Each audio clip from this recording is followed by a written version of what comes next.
Hi, I'm Richard Karn, and you may have seen me on TV talking about the world's #1 expandable garden hose. Well, the brand new Pocket Hose Copperhead with Pocket Pivot is here, and it's a total game changer. Old-fashioned hoses get kinks and creases at the spigot, but the Copperhead's Pocket Pivot swivels 360 degrees for full water flow and freedom to water with ease all around your home. When you're all done, this rust-proof anti-burst hose shrinks back down to pocket size for effortless handling and tidy storage. Plus, your super light and ultra-durable Pocket Hose Copperhead is backed with a 10-year warranty. What could be better than that? I'll tell you what, an exciting radio-exclusive offer just for you. For a limited time, you can get a free Pocket Pivot and their 10-pattern sprayer with the purchase of any size Copperhead hose. Just text WATER to 64,000. That's WATER to 64,000 for your 2 free gifts with purchase. WATER to 64,000. By texting 64,000, you agree to receive recurring automated marketing messages from Pocket Hose. Message and data rates may apply. No purchase required. Terms apply. Available at pockethose.com/terms.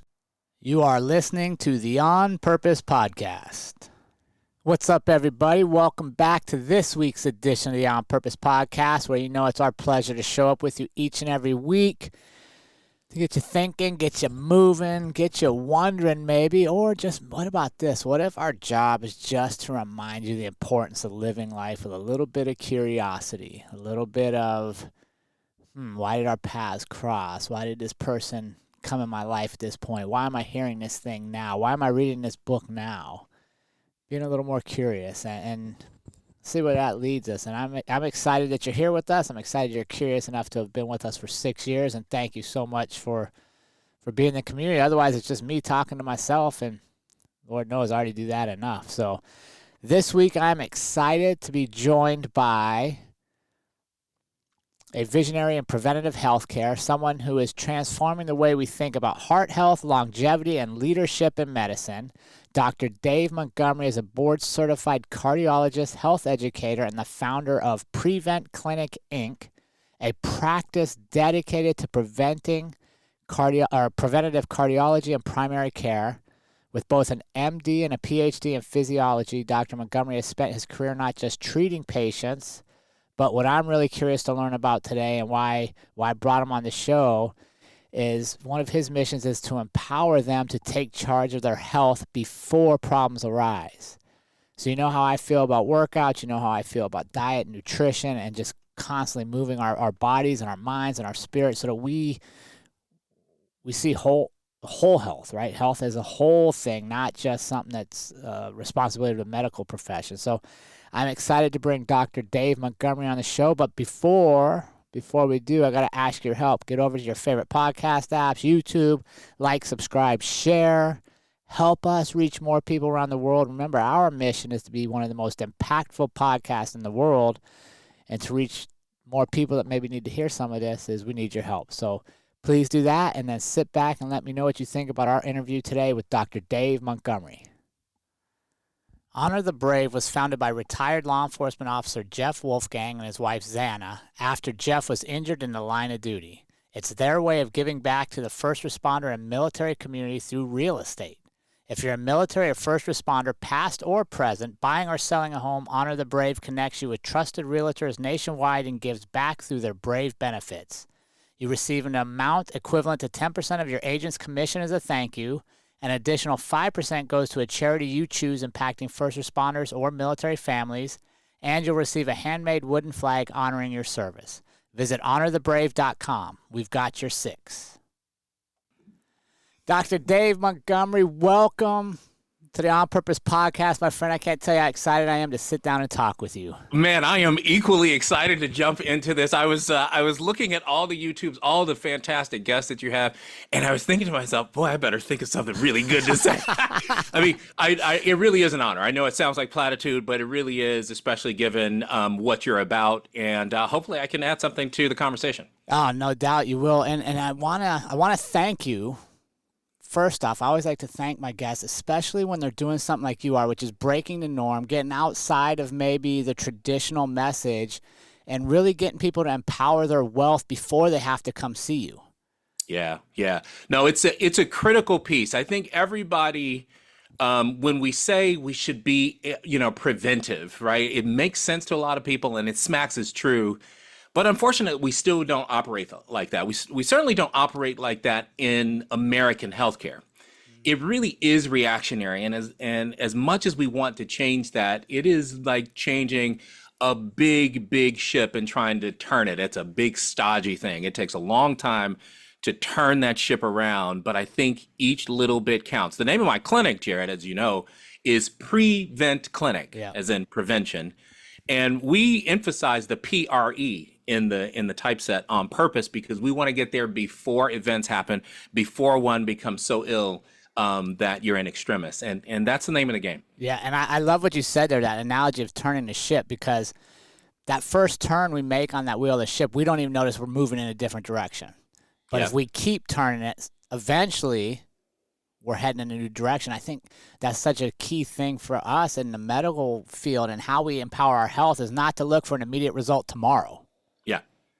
Yeah. No, that's exactly right. And to further the metaphor, boy, if you stop before you can, see the outcomes, because you turn that wheel and boy, nothing's moving, you can't perceive a change. But in fact, underneath the surface, the rudders are doing whatever it's called, they're moving and they're trying.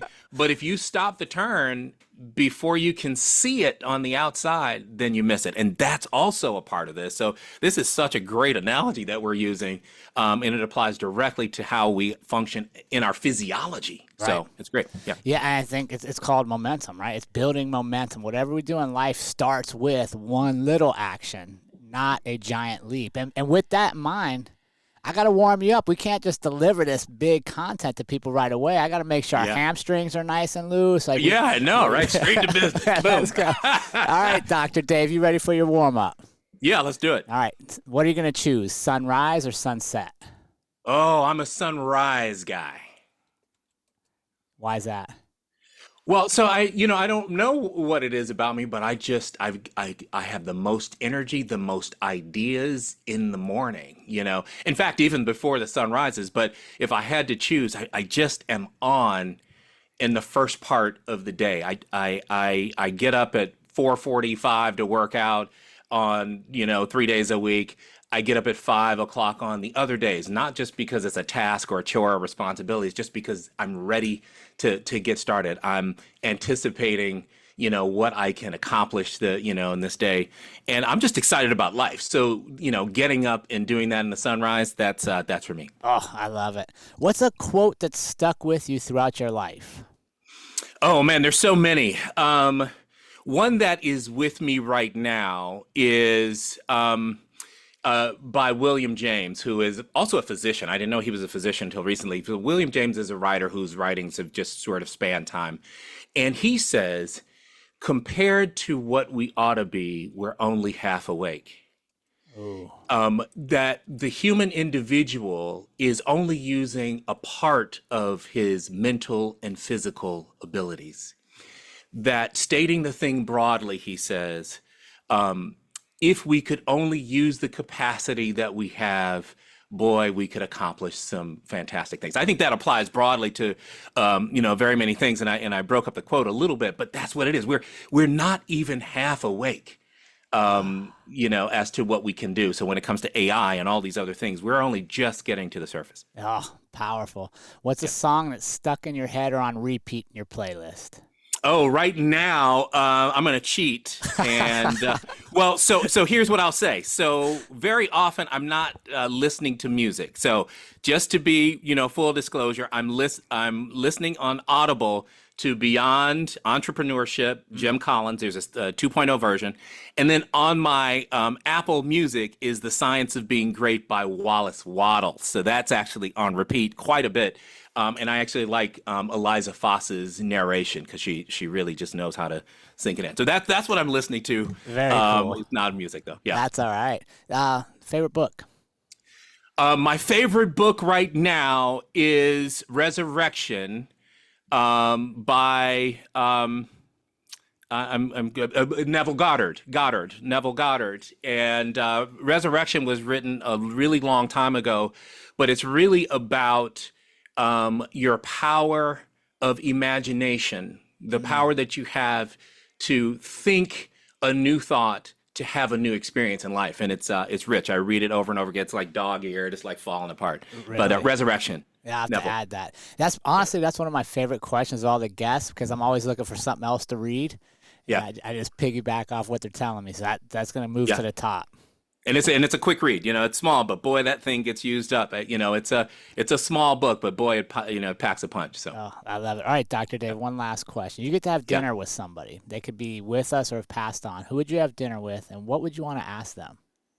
yeah. So what would I want to ask Neil deGrasse Tyson? Oh boy, I mean, this guy. I don't know where he comes from, man, first of all. Because you know what I think of, physicists in general, astrophysicists, that whole thing, is that they have a different concept of life and what we really are. So you'll remember Einstein, took us into a different way of thinking about matter. He said there is no matter. What we call matter is just energy whose vibration has been so lowered as to be perceptible to the human senses. There is no matter. I just think the physicists, I think they think about life differently. So yeah, I want to hear about planets and what they think about what's out there, but I want to evolve my thinking about what we're here for. What are we doing? And the truth of the matter is, there is this through line for all of us, no matter what the divisions are. We're just all really the same energy. The quantum physicists have it right. It's the unified field, right? It's manifested in the Matrix. Remember in the Matrix, right? The first one, where Neo, right, when he really figured out who he was, he turned into this just field of energy. Think about it, Right. And once he did that, here's the message, I think. Once he got beyond the surface of the humanness and got to truly who he was able to do some phenomenal things. If we could just get past the things that we use to filter us away from each other, we could do some phenomenal things. And I think it'll eventually will happen. Yeah, it's interesting you bring him up, because he's very intriguing for sure. Like, I'll listen to him, and a lot of it goes way over my comprehension level. Ready to make a real impact every day? Join the Active Day Home Care team and help clients maintain their independence in the comfort of their own homes. Make a difference in someone's life as you provide essential daily assistance and protect their health and happiness. Earn up to $20 an hour and enjoy additional perks like optional daily pay, 401k, paid time off, ongoing educational training, and more. Join a team that values care, compassion, and your professional growth. Visit activeday.com to apply. But what I love about him is he's not afraid to throw it out there and take the criticisms that comes his way as well. Yeah. Well, he's a scientist, and we're born as a little baby scientist. I always tell people I was a physiologist before I became a cardiologist. I did a PhD, and if you don't learn to get thick skin there, buddy, I mean, just forget about it, because everything you say is questions. And so I love that about him too, that he brings all that experience and says, if I can't defend what I think is true, what am I doing saying it? If I can't, withstand a couple questions here and there, maybe I should rethink this. But everything is at risk of being questioned. Remember, there was not too long ago, several hundred years ago, that if you had a fever, we would just cut your vein open and let your blood drop into a pail. They called it bloodletting. Yeah. And we figured that was not the right thing to do, because many people were, super pale, can't think straight, but you didn't have a fever anymore. So, everything should be at risk. What we think is true now, across every different line of thought you can think of, is at risk of being changed and some new thinking. I love that a scientist could be part of the people, the professions, to help us think differently about existence. So, yeah. It's funny you mentioned that. I was just doing something the other day, and one of the messages I had for our community was to go live curious today, like be ultra curious. Why did Dr. Dave come across my field of view today? Yes. What am I supposed to learn? What am I supposed to teach? What if I'm wrong and everything I think I already know? Yeah. Would I listen differently to you? Yeah. Isn't that amazing? Not just learning, but also teaching. They're hand in hand. Yeah, no, it's critical. And I think this idea that we would go through some of our long held, deepest, closest thoughts and ideas about things and people in life, and just be willing to let it be raked over the coals so that we can evolve. Boy, that's a fantastic thing. I'm trying to teach that here at my office, that although it doesn't feel amazing to be coached on something, as you think you're doing it right, and sometimes you get coached and you run into this idea that what you've been doing is not correct. Sometimes that can be, that can hurt your feelings a little bit, but if you'll allow yourself to be human and say, okay, yeah, my ego gets bruised by that a little bit, but then I'm going to be better. So the people who strive to always be better are people who can be coached, but then also not afraid to also coach. That's the other thing. It's a bi-directional thing. Yeah. And it goes way beyond us how we're taking care of patients. It goes to what you're saying. It's just everyday life. If I'm willing to learn from you, Jerrod, boy, my life can be different. And I evolve from the caterpillar to the larval stage. And boy, I'm almost there. Boy, just a little bit longer and I'll get there, to the butterfly. So, yeah. Yeah, no, and I love it. And that's such a, like you mentioned earlier, the divisiveness and some of the climate of society nowadays.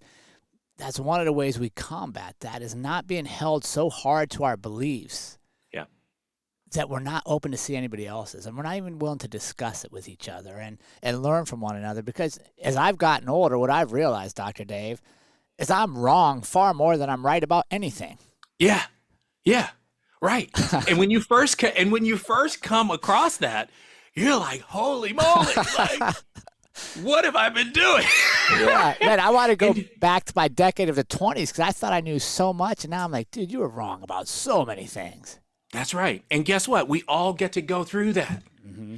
And that is a beautiful thing, that we get to go through that. Listen, and it's painful. I mean, I don't know what the caterpillar feels like when it kind of balls up into that thing, man. They go from the pupal stage. Like, that's got to be painful. But the next stage is more beautiful still. And if you will just keep going, you'll arrive. You'll arrive at that fully evolved person, man, we've heard plenty of stories where you've got people with these like staunch draconian views, and then somewhere in their lives, they realized that it's just the unified field and we're all really just the same. Like, it's mind blowing. Like, we really are the same. And when you get to know somebody, you're like, man, you know what? I would actually think like that too. Like, that guy's like me, but we just have to take the time to do it. I think some of the friction and why things aren't going is because we're fighting against something that we're intrinsically, innately, how we are. If you're a certain way, but you keep fighting against it, your course is going to be rough. If you go against the grain, it's harder. Yeah. If you go with the flow, the natural flow of life, man, you can go far. And it's less of a taxing thing, right? So anyway, I'm droning here, Jerrod. I love that, because you're absolutely right. That is one of the defaults, I think, in Western society, mostly, is that we try to control all the things that are really uncontrollable in life. And we spend so much time trying to control things that we have very little input on. Yeah. And if we'd release that, like if we'd release the fact that there might be traffic today, it doesn't need to cause me stress. Like, it's just part of living in the city. We release that maybe our neighbor's dogs are going to come in our yard. It doesn't need to be the end of the world, right? Like, we have all these things we can't control, but we put so much energy in that. And then what we can control, like our health. There you go. We don't. We kind of just throw it out there and be like, well, we'll just see how it goes. And that's kind of where I wanted to transition here, is what inspired you to bring the PREventClinic to life? Yeah, that's such a great question. And, I sometimes pause because I had to really, when people say, what's the origin story? I had to sit down and think about it. Literally had to write some notes, because it's easy to just go about life, right? But when I was training at Northwestern in Chicago, my medical training, I was in my residency. This is before cardiology. And because I knew I wanted to be a cardiologist since grad school, before that, I was just keen on everything cardiology, right? So just prick up my ears on anything that came across. And what I learned very early on was that heart disease kills more people than any other condition in this country and many other industrialized countries. But here's the kicker. We know how to stop heart disease from killing people, partly because we know what causes heart disease. Now think about this. It kills more people than all the cancers combined. And that blows people's mind when you hear it. We don't know what causes many of the forms of cancer. Right. We sort of give a general basket of when we hear about a celebrity or something on the news who has cancer, well, what are the things I should look out for? It's generally, lifestyle things, just general. We don't know on the cellular molecular level just exactly how that happens. And so it makes sense that we still don't know how to save people from the cancers, many of them. We know exactly what causes the commonest killer of people from a heart disease standpoint. Exactly. And we know, and we're doing it now, how to stop people from dying. Something is wrong when you kill that many people, when you allow that many people to die, I should say more. Right. But you know how to stop it. But then, so what's the answer? Because as a scientist, I was always prone to ask and try to answer questions. It's the scientific method. That's what we do. Right. And one of the things that buoyed to the top in all of my sort of machinations around this thing was that we don't test people enough. That in the American healthcare system, we would rather save $1 than to do a test or to make the test more affordable. And then once we find the disease, we're not aggressive enough. And that's really nuanced. I'm sort of zooming out, but that's exactly what it is. And part of the reason is because we don't want to use certain strategies to help people prevent it. But that's also a failing of American medicine. And so I just decided I couldn't be a part of the cabal, right? And just do things the same way that we've always done it. And it was in the, you kind of get this desire that just won't leave you alone, right? Yep. And it just kept coming since residency. And literally, I think Providence, the universe, God is like, listen, you're going to either do this, I'm going to make you physically ill. Yeah, I got physically ill. I was like, all right, I'm going to do it. Okay. I'm going to go and open this thing. And I was scared to death because the industry was going in the opposite direction. There were no little groups, small private practices popping up. They were being absorbed. They're being bought and purchased. And because of that, you are a part of I'm using the word cabal. But I did it. And 3 months into it, I was like, why didn't I do this 5 years ago? It's funny how that works. And then we started to see that it was successful, not because of Dave Montgomery, but because it was an idea whose time had come, that people have been looking for somebody who's just going to test them. And when they get tested and find something, they're going to be super aggressive. And that's what we did. So that's the origin story there. I love it. Let's talk about facing that fear of going to be different, because I think for all of our community, no matter what they're facing today, that courage to be different, it's going to be tested. Yeah. I'll tell you, but that brings up so many things. I'll start with this story. When I had decided, I remember when I went to the federal website and I got my EIN. This was January of the year that was it. I said, if I'm going to get this EIN, I got to do it, right? So once I got the EIN, I started planning and strategizing. And I also planned when I was going to tell people. When I started telling people, my colleagues, the vast majority of them were like, what are you talking about? Why would you do that? Like, one of my closer colleagues, whom I still hold dear, said, but what's the benefit? And I said, the benefit is I get to practice in the way that I think. But no. What's the benefit? I mean, she was angry. Okay. Yeah. And I said, no, really. Like I get to, no, what's the benefit? Like, so, it just didn't click to anybody else. And I said, it's not my job to try to convince everybody else of this. It's my job to focus on that what was before me to do. And it was very clear that this was my, it sounds hokey, doesn't it? Destiny. Like I had to do this. And it is being different. And so some of those people, we're not friendly anymore. And I couldn't understand why. And my wife said, maybe it's a reflection on them. I was like, nobody's reflecting on anything that I'm doing, but maybe it is. Maybe they feel like it's a reflection on what they're doing. I don't know what it is, but being different takes courage. Mm-hmm. It is lonely. If I could say this at the top, it's lonely when you're at the top of an idea. It's lonely when you're at the first through the gate, and you're going through that fire. But it is also worth it when you know that eagles soar alone, and only those heights that an eagle can fly are for an eagle. And I guess I'm doing eagle stuff. I don't know. It sounds ridiculous when it comes out of your mouth, but that's what it is, I think. No, and I think you're right. I think, what are your thoughts on this? That it's lonely if you get to the top and try to stay in the same circle with people that didn't also want to come to the top. But if you get to the top and you embrace a new circle, you're going to find other eagles come up there too. That's right. That's right. You'll be among eagles. You'll notice that there are many other eagles when you get up there. It's like if you buy a green car. Oh my God, look at all these green cars. I never saw so many green cars, you know? And it is, that's exactly right. I would agree with you there. Absolutely. Yeah. And I love having the courage to be different. I love having what you said there is you felt like you had to do it. Like you just would go to sleep and it would tell you like, you better do this. Yeah, no, I physically became ill. Like it was visible. Wow. Okay. So in just a very short line, one of my eyeballs stopped doing what I wanted it to do with my brain. It just started going inside. And I went to listen, Jerrod, I went to every doctor you can imagine. I had every scan, MRIs. They were poking needles in, doing what they call single fiber studies, with these little things, trying to figure out what it was.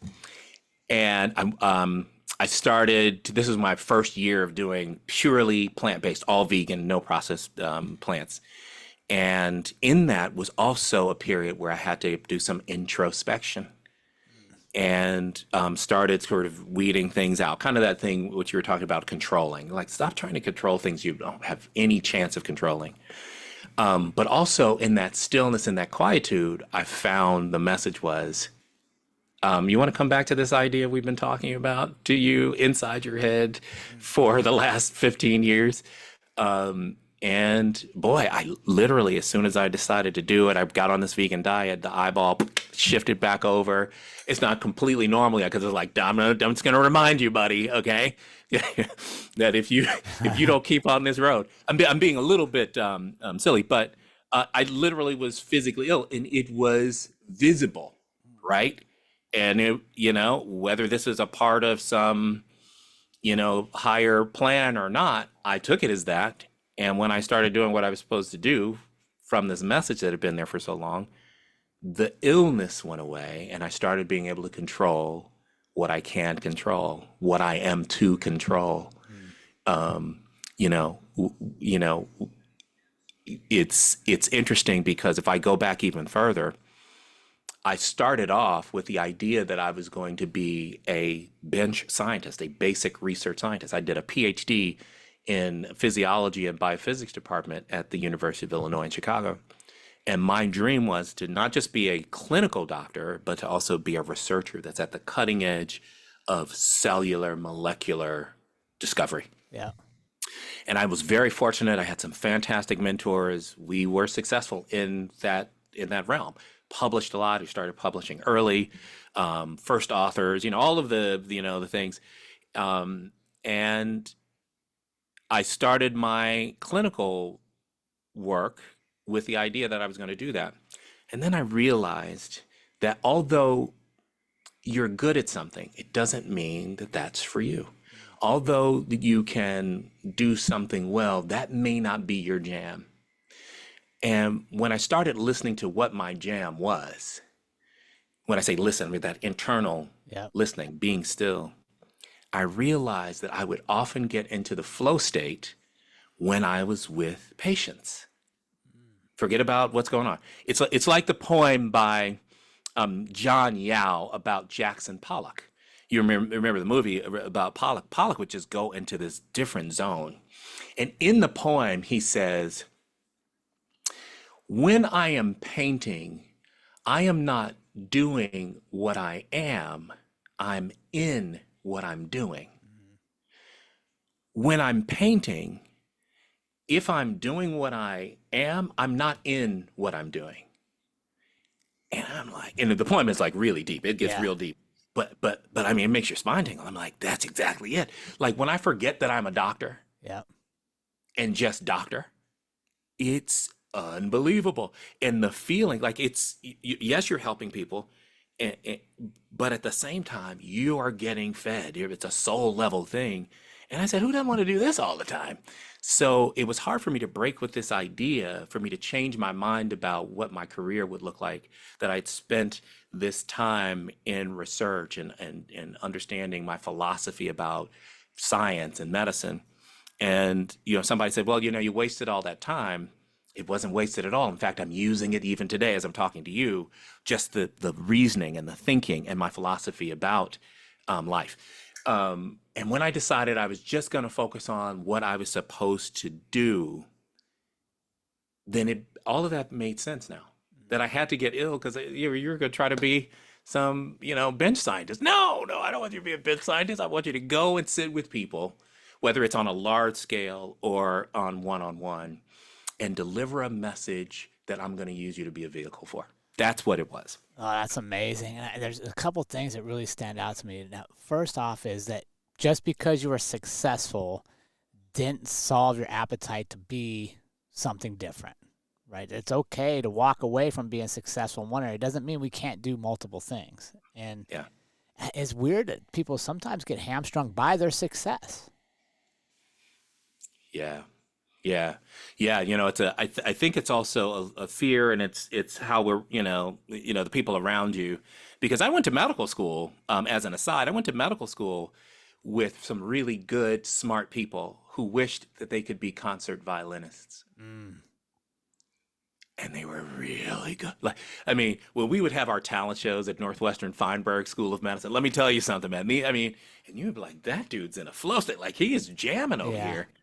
But they didn't do that because, maybe somebody told them, you must be a physician, you must be a surgeon, you must be so I think that's more common than we think. Yeah, I think absolutely is. I think it's weird, right? Sometimes we got people that are like feel they're hamstrung by their shortcomings or their failures, and they carry them with them throughout life, and they can't release it. Then we have others that are hamstrung by their success, and they won't go be who they want to be because they've had success maybe in another area that they didn't choose to be, or they were pushed to. Yeah. And then what happens at the end of life there? Yeah, boy. I mean, and that's big because, I think, it's a societal thing as well. We just have these occupations that we just think, you're supposed to do this. And there's certain, families that listen, you have to be one of four things. And that comes from, historical reference, like their historical reference. And I understand that.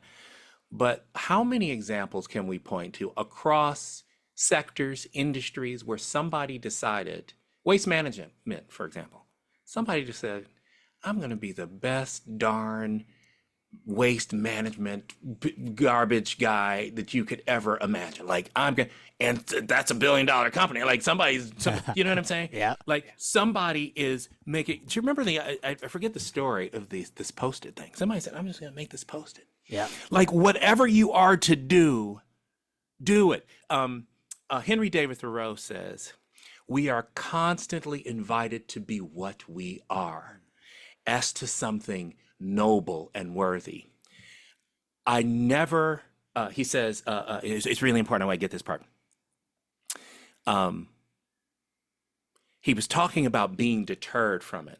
No one ever deterred me from being who I'm supposed to be, but I still lagged and I tagged after that thing. So we're constantly being invited to be exactly who we're supposed to be. And that thing that was, yearning in me, it had to be birthed. It was an idea whose time had come. And I'm still searching, can I still be who I am to be, who I can be, who I should be? And that's part of it. So. I love it. And I love your story that this purpose in your life, that this drive kept coming back to you and even caused medical issues for you to really push you that way. How important is having a purpose in our lives and having a reason why we're going to sacrifice and move ourselves forward and maybe face our fears so important, not just for our lives, but our health and our well-being? Yeah, I wish I knew the answer. I'll say, this. We all have one. And I think that's what ties back to this idea that not everybody's supposed to be an orthopedic surgeon. Mm-hmm. That in fact, there is a really important place for a concert violinist, or else we wouldn't go to the symphony, or else we wouldn't have, the scores of movies with violins in it. There is somebody, believe it or not, who's supposed to be a center on a basketball team, or else we wouldn't spend billions of dollars going to watch it. There is somebody who's supposed to pick up the waste, or else we live in scum. Yep. Your purpose is there. And I think, how do you find it? It's not a finding. It's an uncovering. It's an unfiltering. It's there already, and you can just hearken to it when you find yourself doing something that you lose time with. That flow state, we talk about the flow state, when you just forget about what's happening. Now, I had a debate with somebody. What if I'm playing my video game? Well, it depends, right? If you're playing a video game and you're within the game and you're experiencing that game very differently than somebody else, you're supposed to be a gamer because there's something there. There's a place for the person who's supposed to be a gamer, or else we wouldn't spend millions and millions of dollars on games. Do you see what I'm saying? Mm-hmm. So whatever really jazzes you, and you lose time, you're like, oh, let me hurry up and get out of here, right? That is the breadcrumbs. Follow them to what you're supposed to do. And no matter what it is, if you will just acknowledge it and just say, boy, maybe let me just explore this just a little bit. What harm would it take, or would it do, right, if I just explored this a little bit? So I don't know that larger question, but I know we all have one. If you fight against your purpose, it's like fighting against who you are. We're constantly invited to be who we are. Why? Because we're supposed to go through this evolution from caterpillar to larval stage to pupal stage to ultimately this beautiful butterfly. And if you don't do it because of the fear of pain to evolve, then you don't survive. Like, you don't really thrive like you could be. And so you become physically ill. Things seem just so hard. Every facet of life is really, really difficult for you because you keep turning your back to what you're truly here to do.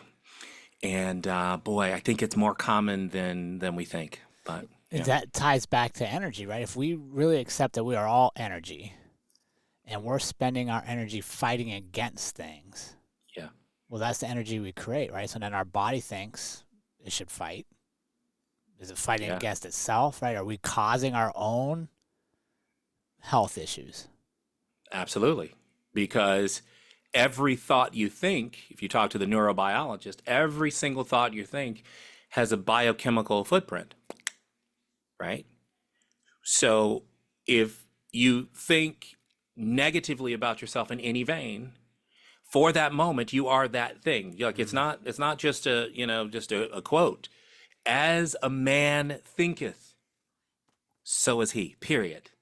That is a physiologic truth as much as it is a soul spiritual truth. It is very true. That if you continue to think that you're not worth it, I can't believe myself, why am I such an idiot? If you think the words, why am I such an idiot? The biochemical footprint of an idiot is released in your body. The more you think that, the more you release that biochemical footprint. You keep doing something and you become that thing. You keep thinking something, you become that thing. You keep saying something, whether you say it internally, much more than you say it outside, or you say it outside, you become that thing. And that's an internal job. Health is an inside job after all. Right. I'm writing some stuff now. And health is an inside job is one of the section titles. And the truth is we look outside ourselves very much when it comes to health. We start, we say, exercise more. We say get some sleep, eat less, I don't know, potato chips for me, right? But we're missing the core, and that is the way that we view ourselves, the way that we view life and our health. And when we think about it on a basic level, it feels very otherworldly. It feels sort of mystical, right? I can, it's like the mind-body connection it freaks people out, right? But the truth is, we're doing it all the time, in little ways, medium ways, and big ways. We're doing it all the time. We're realizing that what we process inside ourselves becomes who we are. And if you go through traditions, I mean, there's all kinds of people who've said this, right? Buddha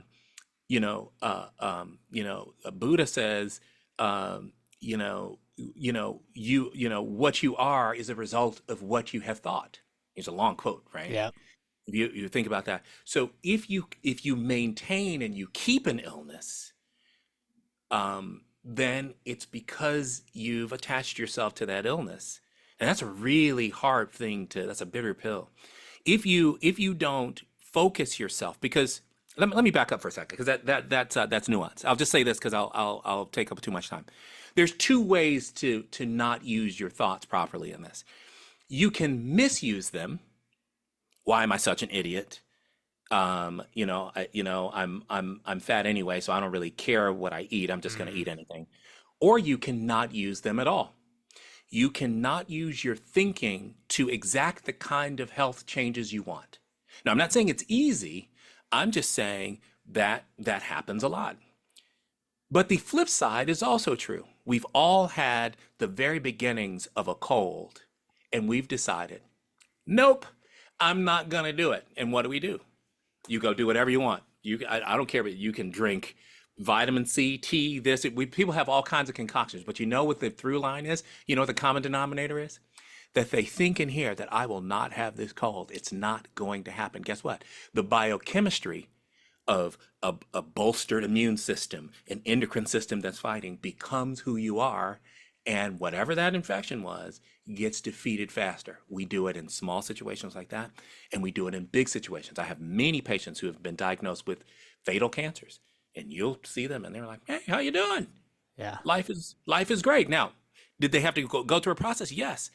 But they are who they say they are. They are who they think they are. And guess what? Those are the people who have the incredible recoveries. You were supposed to die 10 years ago. We've heard this over and over again. There's something there's a common denominator there. And it's not for special people. Yeah. It's not only for special people. So. Yeah, I love that. I was watching a special on the blue zones. Yeah. And Buettner. Yeah. Yeah, and one of the people they interviewed was like, "How did you live to be 102 or whatever?" He's like, "I just didn't know I was supposed to die." You know what I mean? That's exactly right. He didn't wake up every day going, "Oh, I should have been dead today." He was like, "I'm alive. Like I expect to live." Yeah. Yeah, I think that's true of many people who have those long lives, that they have imagined for a long time that they would live for a long time. I don't think in any way that you put it. So they either say, "Hey, listen, I'm just going to be alive today. I'm excited to get up today. Mm-hmm. I'm excited to go and be a part of the community." Dan Buettner kind of highlights this idea of ikigai, right? This Japanese concept and the moai that develops around having meaning. In a community, like they need me. Let me get up and do this. And I'm 98 years old. Let me go to the rice fields, for example. Yeah. And I also think the opposite is true. This is a misuse of your thought when you use it in a poor way. When people think that because there is diabetes in their family that they have to have it and they're probably not going to live very long. So then they don't make the right choices. And guess what? They don't live very long. Right. How important did you say community is for as we age? Community is for our overall well-being. Yeah, no, that's big. I think, and I'm learning that, as well as you are from people like Dan as he goes around, and to these blue zones. And if we look back into the literature, we'll see, for example, it just came out that grandparents who live close to their grandchildren live much longer. They have a purpose, their meaning, although it changed from when they were hustling, bustling like you and I in our younger years. Their meaning is now different, but it's still meaning nonetheless. That this idea of having a purpose is fuel for life, right? Boy, I tell you, and if you can attach yourself to a purpose, you can retire from a really difficult job and still have meaning and live a really long time. So I think there's a lot there. Yeah. What do you think on this, Doctor? What do you think having a current purpose, right? Not holding on to what I used to do, right? Kind of like you said, that's a misuse of my thoughts. Like I'm holding on to what I used to do, but finding one today, or allowing myself, giving myself permission to move on to a new, what is it that fulfills me today? And not. Yeah. No, I didn't mean to cut you off, but no matter what that is, if that's, I'm gonna travel the world. Like I have a purpose. My purpose is to enjoy the fruits of my labors of all of these years, no matter what that is. Some people just want to give all of their money away. Yeah. We hear of stories, right, of people who've done some fantastic things. Carnegie, for example, right, who poured into Napoleon Hill. Everybody knows Napoleon Hill. Napoleon Hill tells that story, right, of this man who just poured into him. He didn't have to do that. Are you kidding me? But he did. And just finding what that purpose is, no matter what it is. But being deliberate, and the word that everybody uses now is intentional about having one, right? So.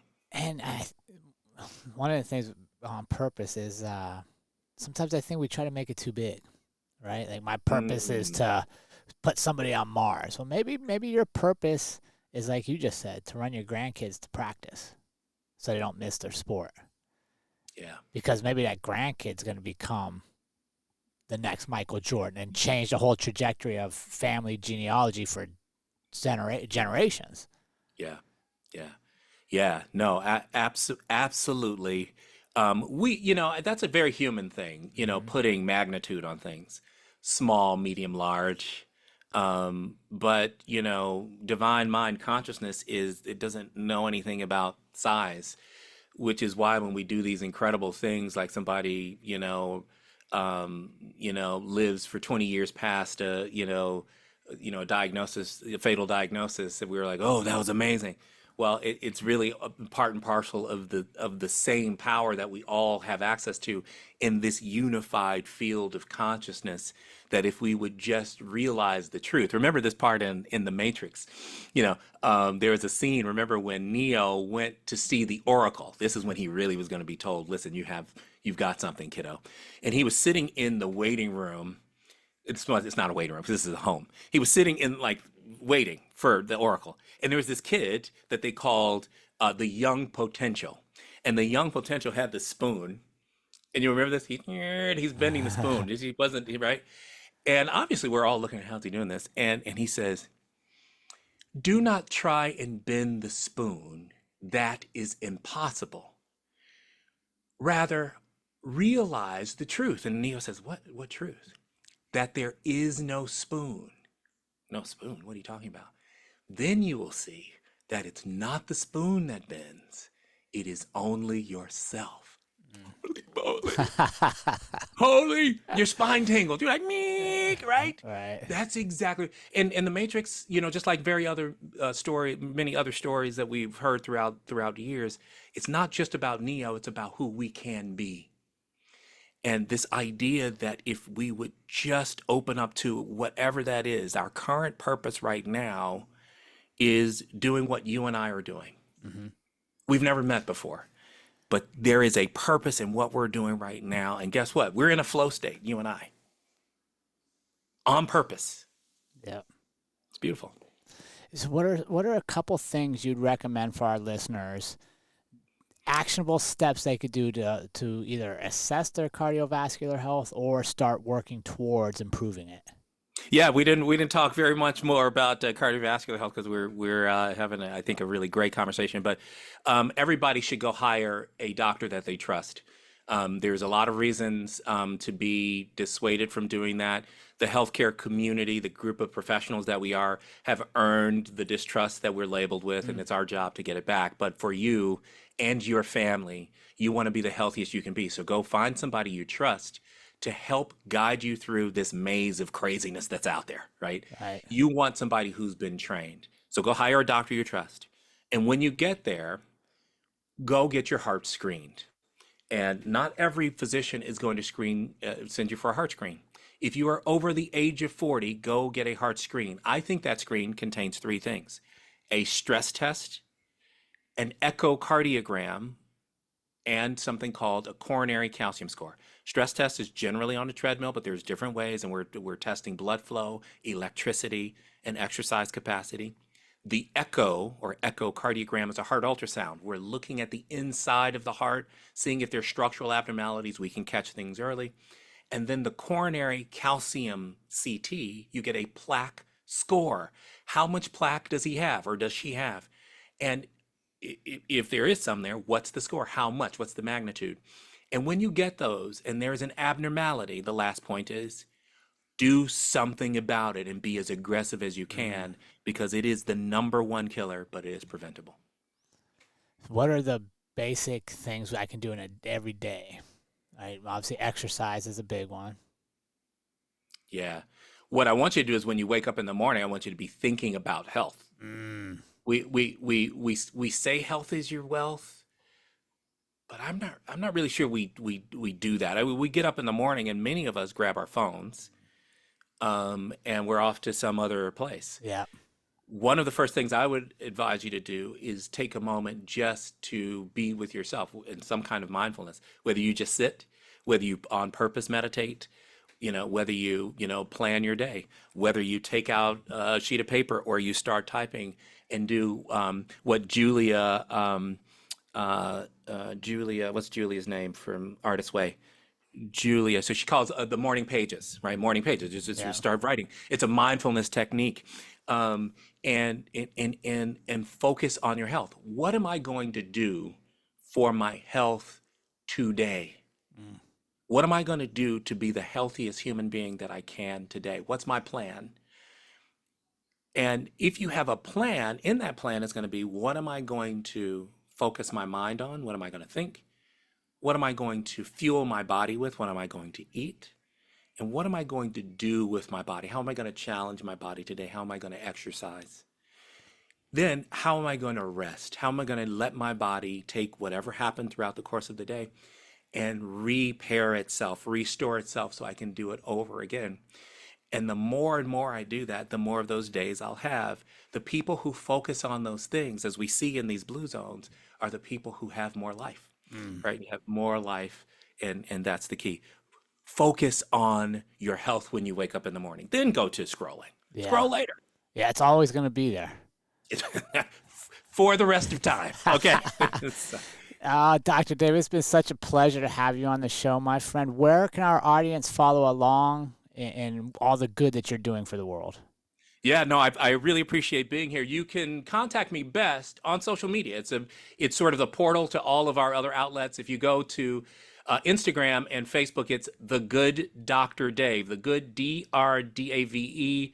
And then we have a podcast. On a podcast, it's about health, wellness, and mindset topics. And we do it in sort of a relaxed environment for an expanded audience. And that's called the Health Mastery Cafe. So you can find us on YouTube, the Health Mastery Cafe. You can find us on Instagram, Health Mastery Cafe. And let's connect. Let's have more conversation just like this. Thank you so much for joining us today. It's been a true pleasure getting to know you, my friend. And I can't wait to see what you do in the future. The pleasure's been mine, Jerrod. Thanks so much. And remember, team, life is far too short to live any other way than on purpose. We will see you all again next week.